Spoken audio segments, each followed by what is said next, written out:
About 20 years ago, my grandma had cancer. She was part of an experimental research study where she was given blood products. I'm really thankful for the donors who helped her out, because if it hadn't been for them, I would have never gotten to know my grandma. About a year ago, my mother went to the doctor. She was walking around with only 20% of the blood volume in her body. She was diagnosed with colon cancer and received 7 units of blood that saved her life.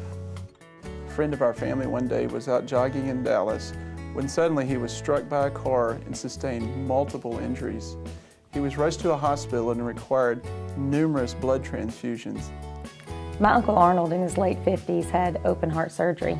During that surgery, he lost a lot of blood. He was able to receive 2 units of blood because it was available. And because of that, we got to spend 10 more years with him. I have a daughter named Dana, who in her early 40s developed female problems and began bleeding profusely. She was rushed to the hospital and received 5 units of blood.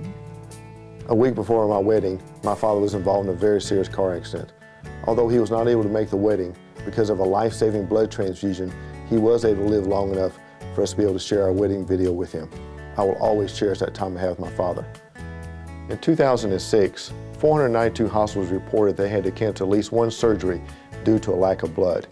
As a physician, it is so disheartening to tell a patient and their family that we had to cancel the surgery because the blood just wasn't available.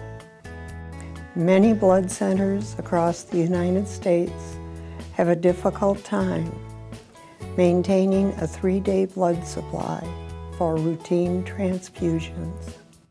During residency, I spent a lot of time in the emergency room. When patients come in with traumatic injuries, such as gunshot wounds or motor vehicle accidents, they often need anywhere from 5 to 15 units of blood just to stabilize. During the summer months, blood centers have a difficult time maintaining even a 1-day supply. This is due to people traveling and school is out, and the number of donors go down. Cancer patients are the #1 recipients of blood products. They need blood in order to receive chemotherapy and radiation. A third of Americans will need to receive a blood product at some point in their life. I hope it will be there for the patients that I care for.